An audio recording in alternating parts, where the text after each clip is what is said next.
What up? What up? Good evening. Welcome to Vibin with Ashley Live. I'm your host, Ashley Live, and this is episode 237 of my show. I'm so excited for tonight's guest, the incredible producer, songwriter, drummer, musical director, Emanuel Eman Washington. As a member of Sophistafunk, Skunk City, The Frank White Experience, and Grateful for Biggie, Eman has earned a reputation for his powerful performances and community dedication. From international shows with Sophistafunk to leading the Frank White Experience, a tribute to Notorious B.I.G., Eman's rhythmic talent and passion continues to make waves in music. Eman is in the house, and let's bring him on in. Hi, Eman. Yo, what up? What up? What up? How you doing? I'm doing great. Thank you so much for joining me on the show. I'm so pumped to be here. Thanks for having me. Of course, of course. And like I said to you earlier, you're juggling a lot. You're in 4 bands. You have a family, 2 beautiful twin daughters. So thank you so much for just coming on this show and No worries. to talk all your amazing projects and what you've done thus far. For sure. Thanks for having me. Of course, of course. So let's just hop right into it. Your musical journey has spanned a variety of genres and bands. How has your drumming style evolved over time, especially with groups like Sophistafunk and the Frank White Experience? Oh man, so it all started in church. So I'm a church musician at heart. My mom and my dad both are ministers. So most of my time at an early age was in church, learning how to play music, listening to a lot of music. And so, from there, people call it gospel chops if you know certain ways that you play. But I kind of developed a gospel kind of style when I started playing, and from there, just listening to a lot of different music, like a lot of rap music, a lot of rock music, alternative music, dubstep, stuff like that to kind of like help me evolve into the drummer I am right now. Sophistafunk is a hip hop band. And that's it's super easy to play that style. So I'm just I'm a student of music. So it's the evolution is just kind of like learning always. Just can't stay learning. Yeah, definitely. And I feel like with all 4 bands that you're in, they're so different, but there's a lot of funk and soul and rap. Talk about some of your influences and what you're thinking about when you're drumming and you're really out there. Oh man, so some of my influences, musical influences are drummers like Chris Daddy Dave, he plays for Erykah Badu and D'Angelo. Questlove, obviously, is one of my inspirations. And then you got like people like John Bonham from Led Zeppelin, the drummer from Metallica, Lars. Like those, and all those guys that they have this one thing in common is like really pocket. So they play kind of straightforward, don't do a lot of trickery with the drumming, and I kind of like gravitate to that more. My style is like more just like playing the music, playing what the music's asking for, and doing that with a lot of feeling and a lot of soul. And that just comes like the church. It just comes out of me like when I'm playing. And, that's my passion. So I once I sit down on that seat, it's on a pop. Yeah. I've seen you with quite a few of your bands, and it's electrifying. Like, when I see you perform, I know you are pouring every inch of your being into it, and you just love it, and it's amazing to see that. Yeah, for sure. It's one of those things. It's like people ask you, like, how do you put so much energy? How can you go, how you go all night? It's just a part of me, and it's just, like I said, it started from the root is gospel music. And, if you ever been to a Kojic or a Baptist church, you know that those people are like, they come to church to let it all out, Yeah. And so I kind of put that same kind of mentality in the music, even though if it's hip hop or if it's country or if it's jazz, like I'm putting my all into it because, I feel the music so heavy. Mm-hmm. And I genuinely feel like when you see a live band, the drummer is the heart of it. Like, you can't have a band without the drummer. Like, the drummer, I mean, I know a lot of people say like the singer or like the rapper if you're looking at Sophistafunk, but I genuinely think it's the drummer. Like, that's it. But yeah, we're the heartbeat, we're the foundation, and so everything kind of like goes after us. When you're building a beat or a musical composition, Most of the time people start with drums. Drums are one of the first instruments known to man. Like that's so it's a connection with humans. No matter if it's a drum set or if it's a pair of congas or a djembe, you're gonna feel that rhythm. No matter what. So, what originally drew you to play the drums? Oh man, that's I don't know. That's just the universe. My mom is a singer, and she would travel all over North Carolina, and she would take me with her, and I would get lost by the drums. I think it's one of those things too, like people or kids in church kind of gravitate to first. It's like the loudest, it's the biggest, the shiniest. You can hit multiple things and not play the whole thing. So drums is like just a universal like thing that people start with. So I started with drums and never left. So tell me about like a typical day in your life. Are you playing drums every day? I know you have a lot on your plate, but like, do you practice every day? No, I should practice more. Kids Really? practice every day. No, but with life and being an older adult, I had to pick my spots to practice, and so a lot of times it's at a rehearsal. I'll do some rudiments or I'll get some sticking in, but I'm mostly playing. I play a lot, so that's where I kind of stay sharp. If I'm on tour for a couple days, by day 4. I'm in my groove. So I find time to make it work with rehearsing and just staying on the road. Yeah, so you're on the road a lot because you're in 4 different bands. So for people who are not familiar with you or the bands you're in, can you kind of just break it down, talk about each band and Yeah. expect when they go to it for Sophistafunk or Rhythmic? Yeah, so Sophistafunk is a trio from Syracuse, New York. We are a funk, hip hop, dance, electric, sweat. We play it all. We play the high energy. It started in '07 with Adam and Jack at Funk and Waffles, and so I guess that's the core. That's where it all started. With me, like in this scene, just playing with Sophistafunk and touring like 360 days, not 300 and like 10 days out of the year for sometimes. It was crazy in like 2009 and 10. We were touring a lot. And then after that, I started Skunk City, which is originally started as like a 5-piece, but then some members kind of quit, and now it's like a 3-piece. Me, Mike Spadero, and Jay Locke are the members of Skunk City, and we started by doing tributes.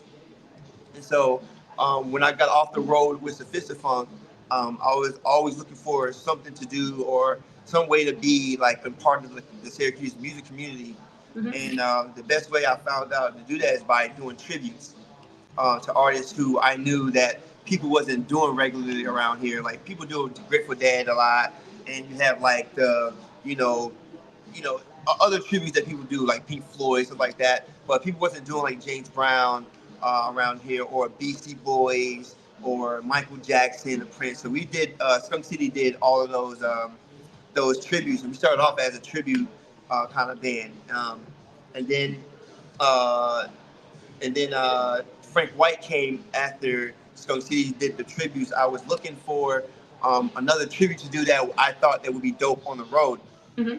And so recently like Bob Marley tributes popped up, and Pink Floyd tribute popped up, and there's a couple of tributes I was like I could do, but they were kind of tough.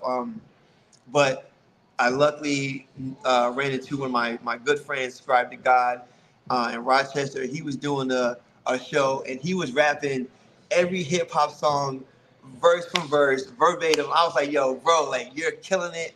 Like, would you be down to do a Biggie tribute? And that's how the Frank White experience started.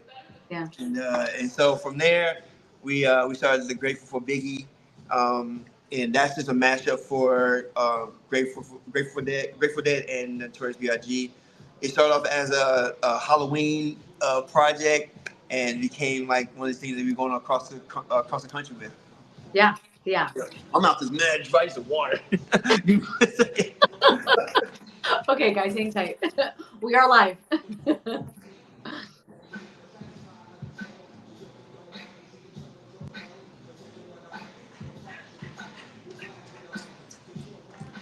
right, I'm back. All right, I just had to get some water real fast. Sorry about that, guys. I know it's It could be. you're in so many bands. I feel like we could just talk about your bands the whole entire time. Like we could literally just talk about one of your bands for like a day, but you're Yeah. four, and we only have an hour. I didn't even mention that, Sophistafunk, I give a lot of credit to that band because we really trailblazed and, besides like hitting the road and doing a bunch of good stuff, we were the house band for Guy Fieri's television show, Guy's Ultimate Game Night with Bret Michaels, Cheech from Cheech and Chong, Vivica A. Fox, like so many megastars. And that's a big accomplishment for us, and we really put the city on the map for that one, and we were on the Discovery Channel on the Food Network. So yeah, shout out to my boys Sophistafunk, Adam and Jack. Shout out to my brother Guy Fieri for holding it down and just always giving us opportunities after opportunities after opportunities. Mm-hmm. Yeah, that was actually one of my questions. Was you were featured on Guy's show, Guy's Ultimate Game Night. So, can you talk about how that opportunity came about and what it was like to be a part of his show? Yeah, so the opportunity came about from we started at Funkin' Waffles. So Funkin' Waffles got the chance to be on Diners, Drivers, and Dive. Mm-hmm. And Adam was like, yo, y'all got to get down here. Guy wants to meet the band, put us on that show. So when we went down there, we bought a bunch of CDs and T-shirts, and we gave him the CD and T-shirt. And man, an hour later, he listened to the CD and was like, man, I love you guys. And I think you'd be dope to come play my birthday party in Northern California. And the rest is history. Like 6 years playing this party. We go out there every year, play his birthday party. That's where we met, him, and we met Jimmy Leotard from Jimmy John's on the sandwich shop. And we met a bunch of people out there. And that's how the TV show came about. He was like, I got this idea. He kept saying, like, if I ever have my own TV show, you guys are going to be my house band. And man, it took like 6 years, and he did it, Yeah, and that's gonna be so amazing for you guys, right? Because Adam owns Funkin' Waffles. Adam is a part of Sophistafunk, and then Guy loves it. And Guy's a huge music fan. Like he loves music. Oh yeah, he loves music, and his whole family, his whole team, like they love it. I wish some of you guys could be a fly on the wall at these parties and see how hard they go for Sophistafunk, man. It is insane, and so it's pretty cool to see. And they love it. Kid Rock was at a party. Tommy Lee came to a party and played my drums one time. It was cool, yeah. So all these people, and he like puts us in all these different places because he loves us, as humans first, So.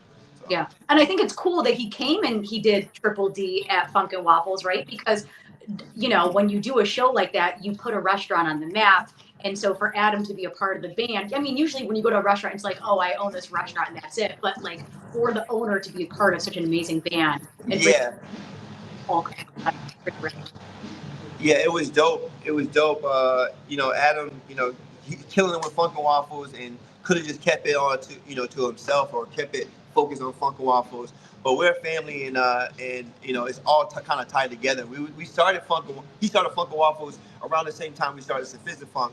And so it was kind of like all kind of like gel together and all goes hand in hand because he was, the story is he was playing, they were doing shows on Dell Street and they were selling waffles out the window while Adam would play funk music. So, it all, him keeping that legacy going with him playing music and keyboards has been fired, so. Yeah, and just thinking about Funkin' Waffles in Central New York, how amazing it's been for the CNY. Oh yeah, it's one of the premier music venues in the area, and it's popping all over the map. People all over the country know about Funkin' Waffles, and I think it's dope. It's not a big venue. It's not too small. It's like one of those sweet spots. Like if you have like 40 people in Funkin' Waffles, that can be a really, really sick party. So it's one of those spots that it's like Cheers. I feel like you go there, everybody, and everyone goes there for one reason, that's to have a good time. Yeah, you can get your funk with your waffles, and it's amazing. All day. Guys are not from Syracuse or you're not from Central New York. When you come here, you gotta go to Funkin' Waffles. Waffles are amazing. The waffle fries are amazing. Waffle fries. They got a stuffing waffle.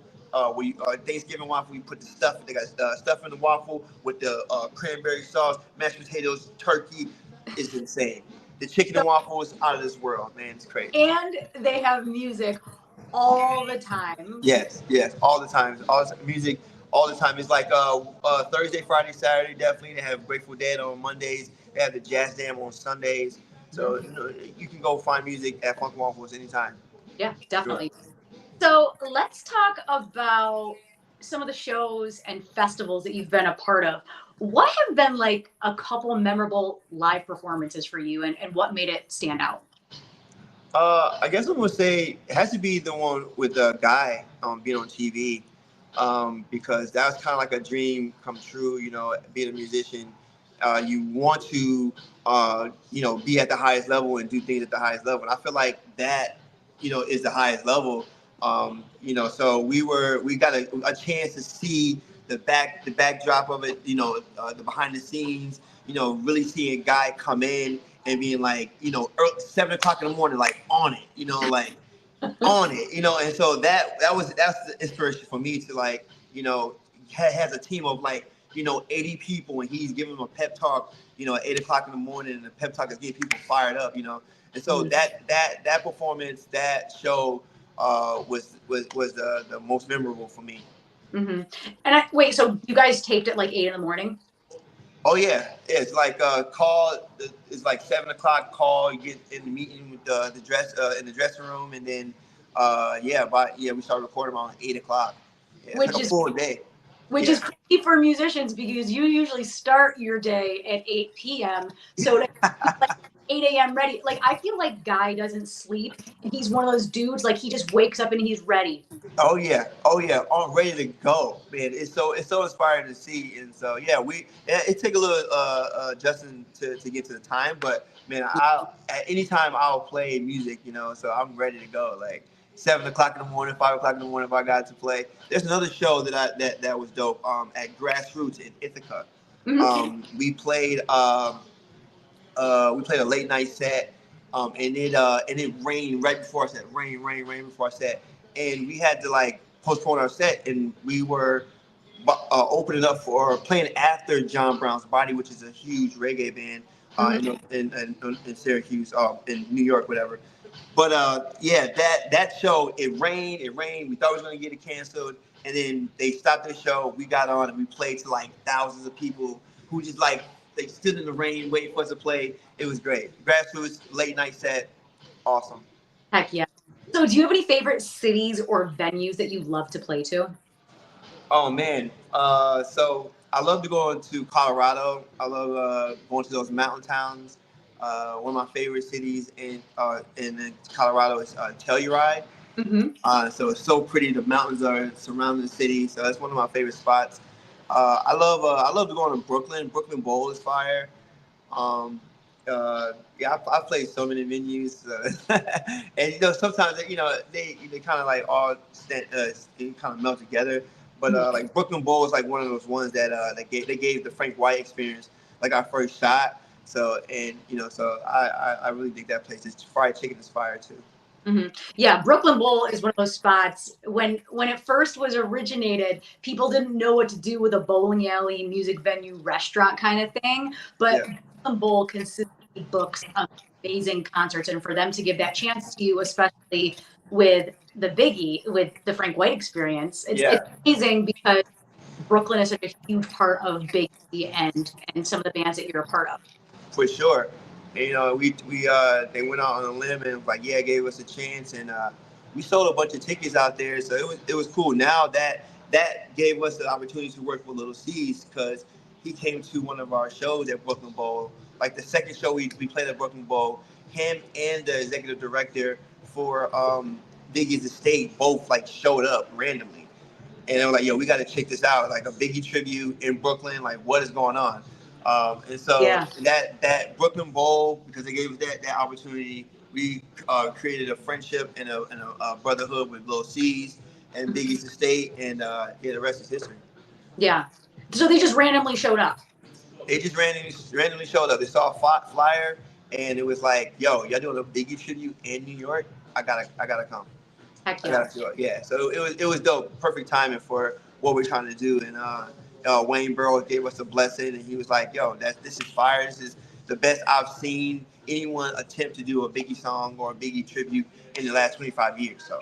And that's a huge compliment. Like being in Brooklyn, people in Brooklyn, they're intense. If they don't like you, they'll tell you. Tell me about it.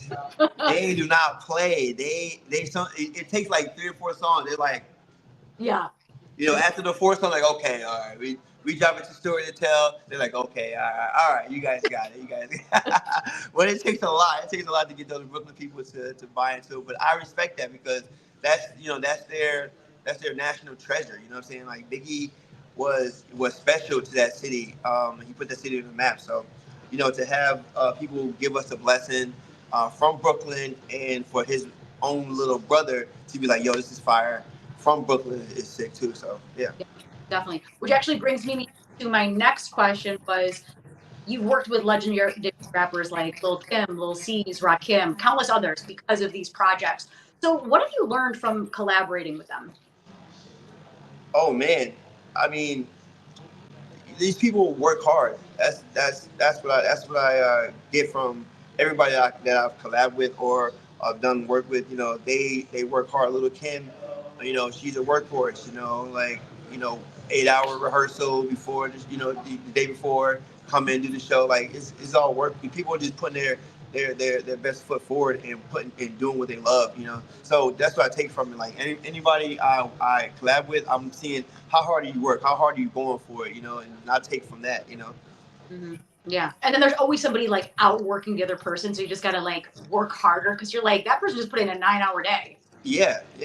So I better get on my grind. Like, some of these young musicians and some of these young drummers like are blazing. I'm like, man, I gotta get on my practice game because these cats are blazing. And I love that. I'll take that. I love people being around people who push me to be better. Yeah. And I definitely think the younger generation, they're so involved. They put hours and hours. So it's kind of like, it's like the 1,000 hours, you get 1,000 hours, then you'll be better at it. And so yeah, I think a lot of these young kids are showing up and you're just like, oh wait, I need to do that. Yeah, yeah. Like Dylan Michael. Yes. Dylan Michael is amazing. And I've seen that kid from 5 years old to now just work, go in his room and just play, and that's and putting the hours into it. And so that's what it's about. And so that's what I take from everybody who's on another level that I am. I'm seeing, okay, what's your work ethic? What are you doing? Like, when I go to shows, that's what I look at. I look at the stage hands, the techs, the sound guy, the lighting guy. What are y'all doing? So I take from everything, just watching. Yeah, shout out to Dylan Michael. He was also on this show. And if you guys don't know, incredible guitarist. How old is he now? 15? Yeah, 15. Yeah. 15. Like, I know he's very young. yeah, 15. Maybe I might be even younger than that, like 13 or 14. He started in 9th grade, so yeah. And when he was on the show, he said he practices every day, every day. I was like, that's commitment right there, because then you think like you have 24 hours in a day. How are you spending your hours? And is putting that work in. So go Dylan. Yeah, go Dylan Michael. That's my little nephew right there. I love that kid. So let's talk about the Frank White experience, because it's known for authenticity and paying tribute. So talk to me about how you're staying true to the performances. Say it one more time. I'm sorry. Yeah. So talk to me about how you're staying true to Biggie's legacy while. Oh yeah. So first of all, Scribe is rapping. He's spitting the lyrics. And we're trying to like almost imitate how Biggie's rapping, and sometimes, different times he'll fall into a pocket. But I think it's just like playing the songs, almost try to be close to the record as possible, but like putting a spin on it as if like we think about it, like what would how at this point what would Biggie, how he wanted to sound, like what kind of energy would he give it. He died early before rap transitioned to having a live band. Mm-hmm. So it's almost like our interpretation on what he would rock with. He was a musician, so we know that like we add a couple little jazz things into it, and then we put little references like an old school reference like Isley Brothers. So we do like some of the sample music in it too. So just like kind of just doing it, trying to give it justice by doing it on the original way, our way. You know what I mean? Yeah, putting like your little funk, soul, rap, and like, could you imagine what Biggie would be like in 2024? Oh my gosh.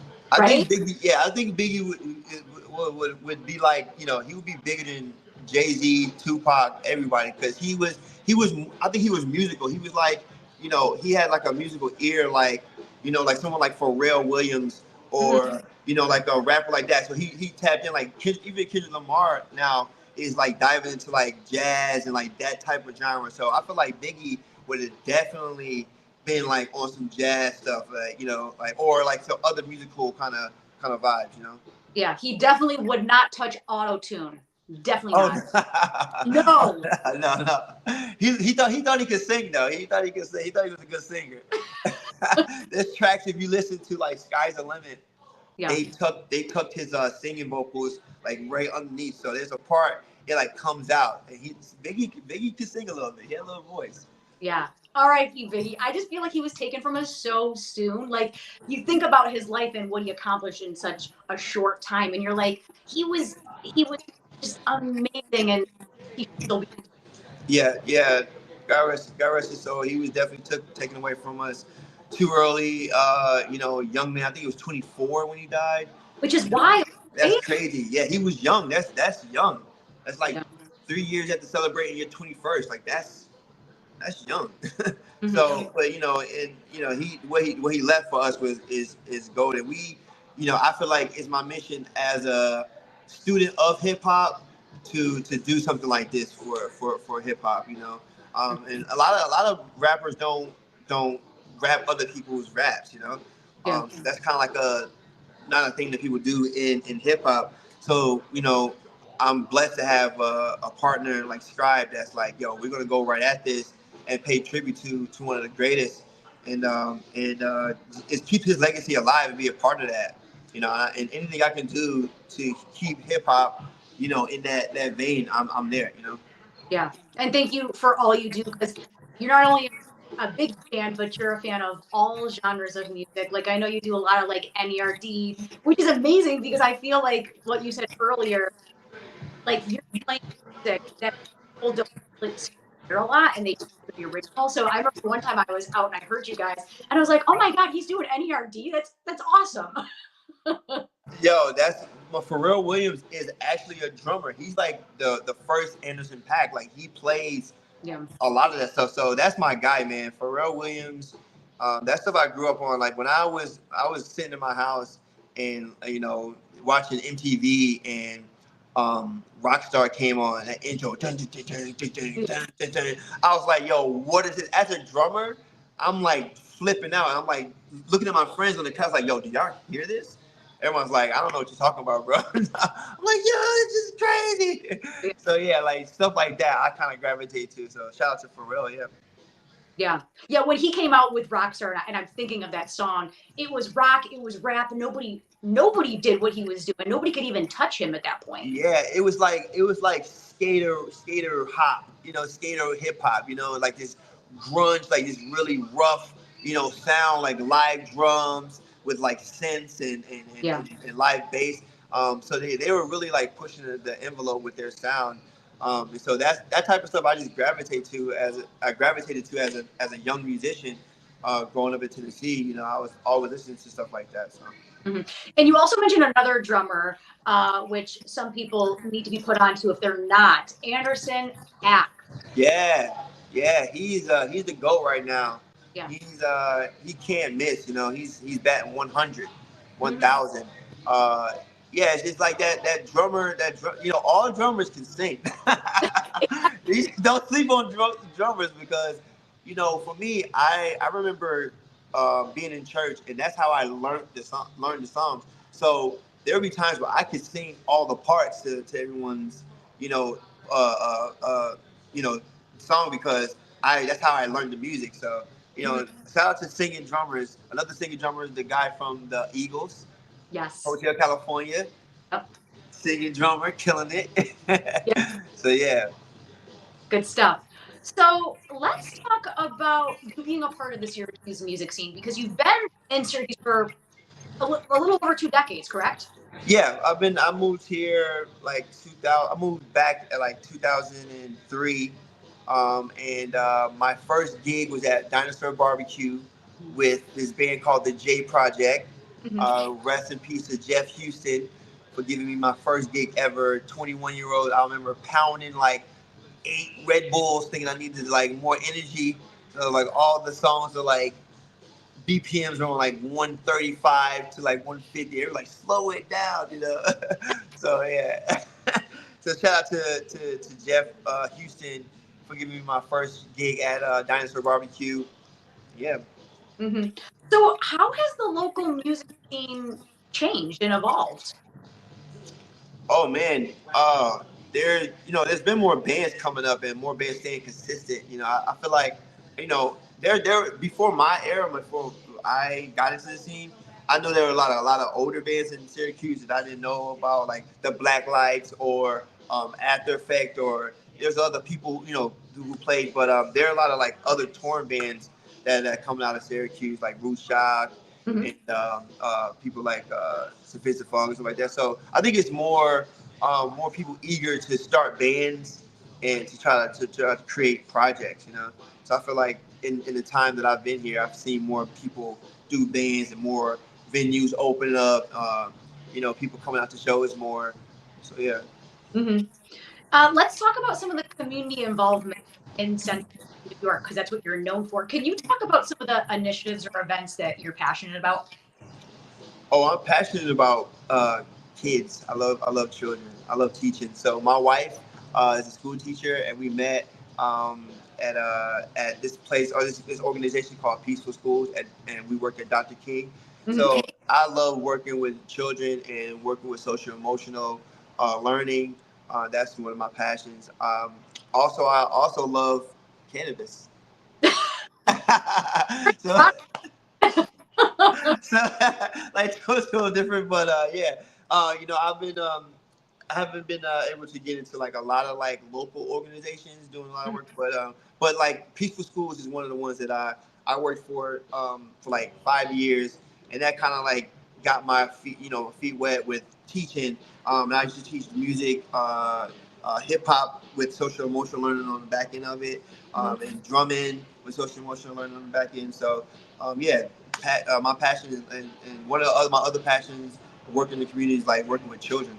hmm So talk about how teaching affects you as a drummer and what you see in these young kids that you're teaching. Oh man, it definitely keeps you on your grind, and that I feel like I was the sharpest I've ever been when I was teaching drums to kids hmm because I really had to like dive in and check myself at the door, you know what I'm saying, and my insecurities and things that I didn't know about, like how to teach paradiddle or how to, and do it the right way for a long period of time. So it was stuff like that kind of like kept my sharpening my iron my sword every day. I would go into work and I would work with these kids and I would see them trying it, and I was like, okay, that's because I'm trying it as well. I'm putting my best foot forward, and so yeah, that's just seeing kids smile playing a djembe is all I need. Like that's everything to me. And knowing that you're an inspiration to them because they look up to you and they're like, oh my gosh, I can do this. Like, this is so fun. Yeah, it's like, you know, from any age too, like from kindergarten to the older generation. Like, music is just a thing that a universal language. One of my stories I love to tell people is like I watched Joe Driscoll play overseas with his bandmate, and his bandmate spoke French, and they had a whole band traveling the whole world. And like, it's crazy how music can just like bring people together, and you don't have to speak the same language, be from the same background, and music can, you can learn something through music. Yeah. Yeah, that's so powerful, especially when you're traveling, right? And maybe you don't speak French, but you're able to connect with that music and you feel when it. Yeah, for sure. For sure, man. I love music. I'm so thankful that I'm blessed with the gift. At an early age, from four, my earliest memories as a kid, as a human, is being around music and drums. So, I'm just blessed to be able to give it back to people, in any way, teaching, performing, you know, Mhm. writing music. Sophistafunk got some songs coming out, so you should check it out. Nice. So the new music. Say it again. When are we hearing music? What? I'm sorry. When are we going to hear the new music from? Oh, so yeah, you can check out Sophistafunk new song, Electric Blue, right now on Spotify. We got like a couple of new songs on Spotify. So, and I think that's it for us. We got like 2 or 3 more songs we probably release next year. But I think Grateful for Biggie is going to go into the studio. We're going to do some Grateful for Biggie stuff. But yeah, it's always busy. Stay busy. Stay doing something. Yeah. So let's talk about you being in multiple bands. How do you manage your creative energy across all these different projects, and what inspires you to keep pushing boundaries in music? Oh man, I think I think as a musician, like I'm a natural sponge, and so I love music. So I just want to be able to like what I think was what I'm was push what pushes me is like that feeling you get when you are in front of people, and people give you that energy back. Sometimes it's a lot, sometimes it's little. Yeah. That push and pull is like addictive. And I love it. I think you know being a musical director, you kind of push the guys to like some people in a band like Mike Spadero, for instance, my bass player, who's a universal music lover, but his most of his stuff is like he loves Fish. Yeah. So to bring in like some hip hop and like yo, let's play this. That also like expands his horizon. So just pushing the boundaries every day with what I play. What I listen to. If I can sing this, if I can't sing it.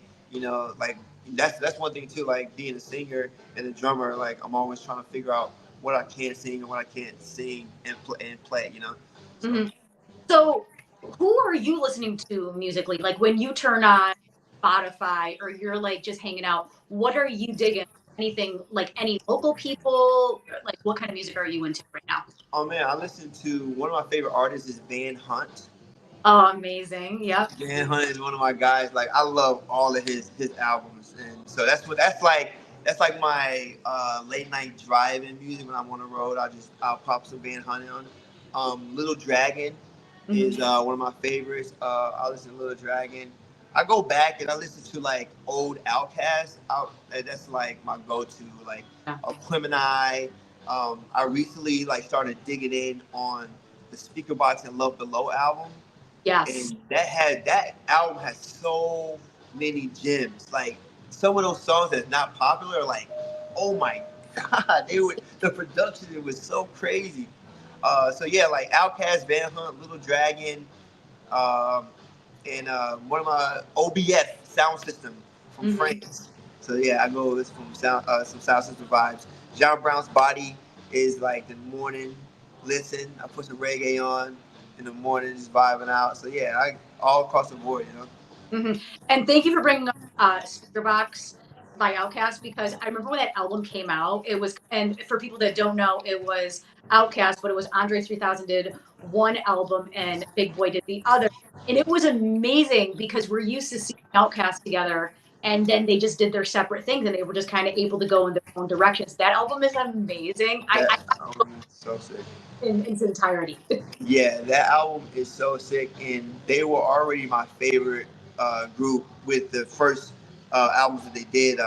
But when that came out, it was like, okay, music is definitely taking like a hard left in Yeah. a good way. And you always kind of there were songs on the early Outkast albums that you like, okay, this is like got drums and like this is really musical. But it was like at the tail end of it, like the last song, like track 14, Yeah. But to see Andre just drop a whole album of like him singing, barely any rapping, was Yeah. just like so inspiring. That's like that's my top five right there. Yeah, and I think what Outkast did for the culture with hip hop, and then individually, and then him just dropping that album with him on the flute. Oh, I love that. Yes, I no one love that. expected it. Oh my God! It's like a 3 hour video of him just like listening to it. He's doing like different poses. He's like laying on the ground. I'm like, I love Andre 3000, bro. That is my guy. Yeah, I want to be Andre 3000 when I grow up. I'm gonna give me a pair of overalls and some Jordans and a flute. Be I. walking on Syracuse. You know what? I think you and Andre meet, and you need to like come to the meeting of the minds and just go and just hang out. I would be his backup band to the day I croak. Andre 3000. If you get this, holler your boy. I'll play drums. I'll play shaker, tambourine on anything. You're my guy. Oh, that's fine, right? For I, sure. I feel like that would be such an amazing thing to see you together. Yeah, that'd be sick. I embody, you know, Outcast life. I mean, Sophistafunk is from an Outcast song. Mm, Speaker Box song. So we took that name. We were looking at names. It was like 3-1 Live or some other name, but we all were like, someone said Sophistafunk. We were like, hell yeah, because yeah. we're funky and we all everyone in the band loves Outkast. So yeah, man, I get a lot of inspiration. A lot of my my style comes from like listening to Andre. Hmm. Definitely. So, okay, balancing parenthood and being in four bands is so much to have on your plate. Can you Woo! talk about this new chapter in your life, both personally and professionally? I actually saw your daughters earlier, so Yeah. talk to me about that. Oh man, I'm gonna be brief because I might start crying on this one. This is Oh my, no, because I, but no, man, I'm blessed with three amazing children. My son Onyx is 7, Mhm. and he's a ball of energy, ball of knowledge, ball of light, and the universe God just blessed me with recently two baby girls, Opal and Zennia Washington, and man, I am over the hills blessed to have those little girls in my life. Shout out to my wife for just being.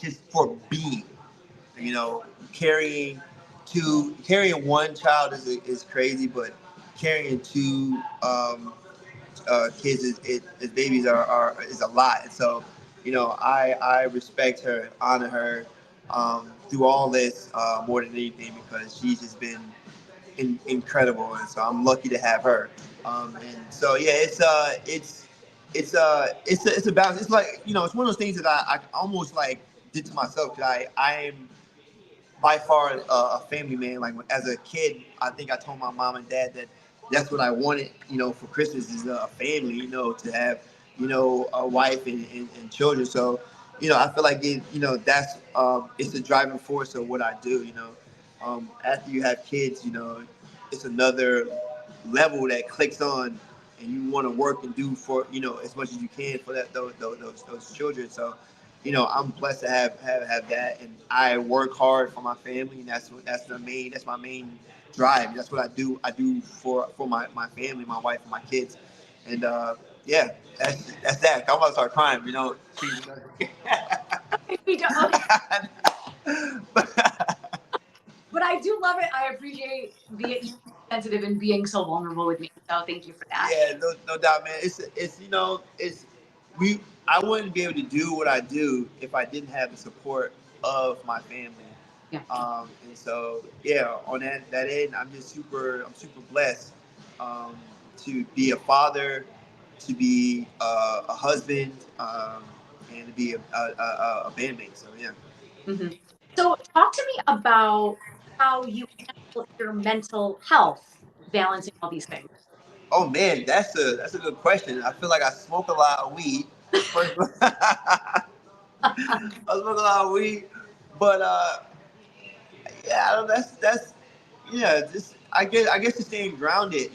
Like I don't. Most people take and think musicians. We hear a traveling musician. Probably first thing you think of is like, partying. Late night parties, trashing hotels, drinking, doing drugs, and that I think that plays a huge part in someone's mental going the wrong way. And so, I try to, when I'm on the road and when I'm playing, I'm really focused on the job, and I go to shows, I play the show, I smoke in the green room, and then I go to the Airbnb, and that's it. And then I wake up and do it all over again. The hardest part is just missing my wife and my kids. But luckily, FaceTime is available. We get to check in, but just staying grounded and knowing that I have that to go home to. Mm-hmm. That I don't have to party. I don't have to. It's not about the women. It's not about drugs. It's not about none of that.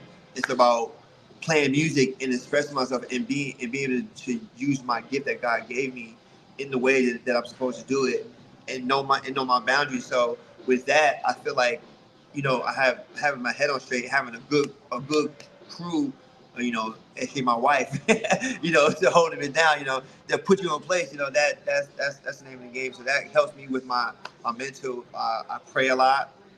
Uh, my mom taught me how to pray, and so when times get rough, when times get hard on the road, take time for myself and say a little prayer, smoke a little doobie, and get back to it. Yeah. And thank you for being so honest with that and talking about how it's good to keep yourself back, because I think sometimes as a musician, you're juggling a lot, right? There's a lot of like there's a lot of things, but it's just like you do it once, like kind of not even worth it, you know? Been there, done that. For sure, like especially as a young musician, single. It was you have your time and partying and all that stuff, but I definitely I can tell my mental was a certain way at that stage as opposed to now. And if I still was going around the speed I was going then, I definitely would need more assistance in that department. But it's definitely having people around you and keep you grounded and keep you in place and pull your coattail if you're not doing the right thing. And everyone's on the same path and goal. We're here to work. We're here to do what we do, and that's that. Yeah. Having a good support system is so important to success.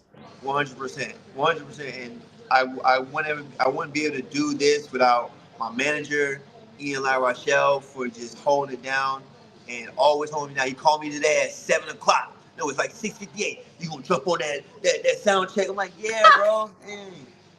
So it's like it's people like that. It's like I put myself around and I know that like that love me for Eman, and then they're gonna do what they can to make sure that I'm straight. So. Mhm. Yeah, definitely. So, any final words for the room? Do you have any parting words that you got to get off your chest? Yo, I would say follow your dreams, yo. Seriously, don't let people and different things deter you from your dream. If you want to be a drummer, if you want to be a musician, if you want to be a singer, songwriter, it's all about putting the time into it, and you will succeed. A little story, like right after COVID, I didn't know what music was going to be like, and I really manifested that I wanted to tour the world. I wanted to tour these places, and because I did that, I manifested, I prayed for it, and I put my foot forward. Dude, it's happened. So you just stay true to who you are and keep vibing with Ashley Live. Oh, I love. Wait, let's talk about manifestation. So I do believe in that. When you manifest things, do you still manifest?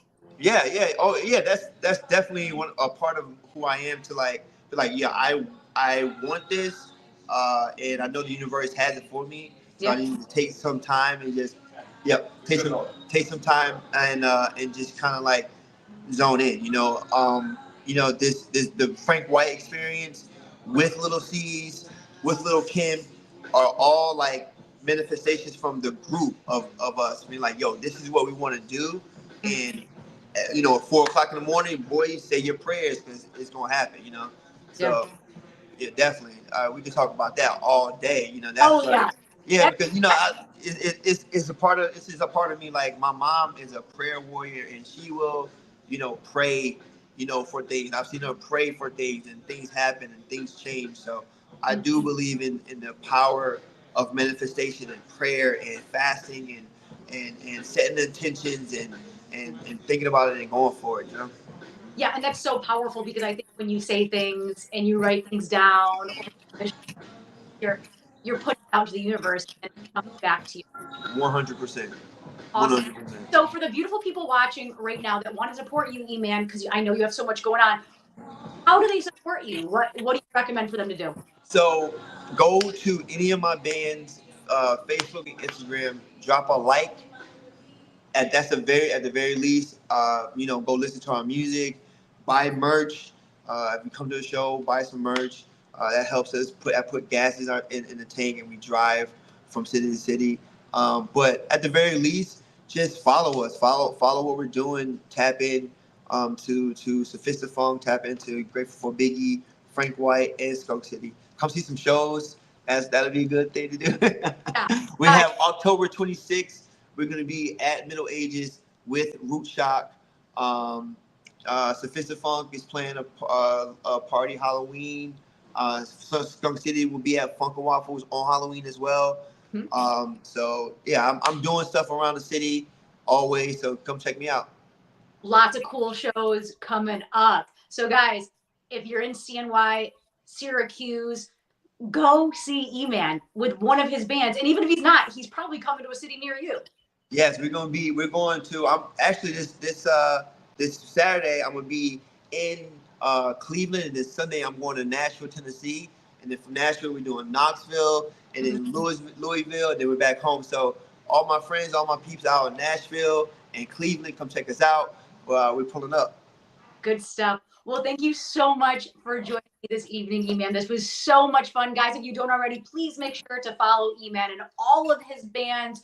Buy the merch, buy tickets to see him. He's coming to a city near you. And guys, if you're new to me, I'm Ashley Live. This is Vibin with Ashley Live. Make sure to like this video and subscribe for more incredible interviews. Eman, thank you so much. So grateful. Please come back anytime. I know we have a lot of stuff to talk about. Anytime. Thank you so much, guys. Have a good night. Peace. Bye. Peace. Thank you so much.